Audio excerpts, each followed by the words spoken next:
So, I was asked by one of my mutuals on Blue Sky, why is there Nazi propaganda of the Titanic? And the short answer is they wanted to make British capitalism and classism look like the reasons for the disaster to occur. And they wanted to show how German autocracy, German paternal wisdom, and German fascism would have stopped it. But if they couldn't have stopped it, then they could have saved more lives.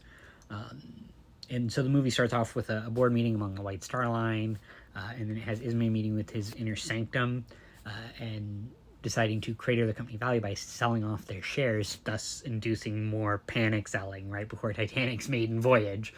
And then when they're at sea, they put in an order to not only recover their shares, but buy up some of the shares that have been sold off and are now floating out there. And then while they're at sea, they announce Titanic is gonna set the new westbound speed record, capture the blue ribbon.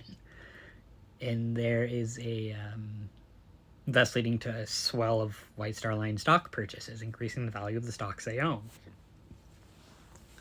Now, the real third officer was a man named Herbert Pittman. He is replaced by a fictional German officer who actually manages at one point to convince Smith not to run full speed into the ice field that they now know is ahead, before Ismay bribes Captain Smith.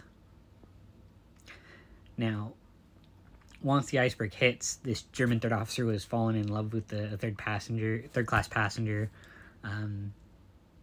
is the one to help save third class passengers by unlocking the gates that are locked, keeping them below. Which isn't true, right? The only gates between the designated rally point for third class passengers and the path up to the lifeboat deck were unlocked. And those were the gates between the aft well deck and the second class promenade. And those gates were left unlocked specifically because they were on the evacuation route. Now,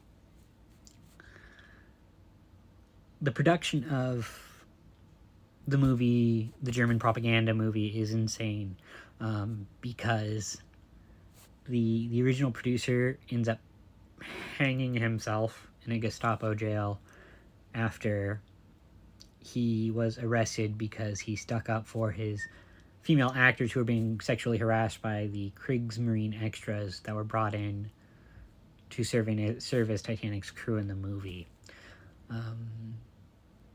Also, the ship that they used as a stand-in for Titanic, the Cap Arcona, she would face a more horrifying fate because at the end of the war, with her engines not working, she was chosen by a concentration camp commander along with two other older ocean liners from the 20s, to be loaded with survivors of the concentration camp and then intentionally sunk. So they were filled up, towed out, and before they could be sunk, the RAF attacked, believing that the ships had been filled with Nazi elite and they were trying to escape. Between these three ocean liners, you're looking between 12,000 to 14,000 dead prisoners from these concentration camps, with the Cap Arcona bearing the bulk of the casualty count.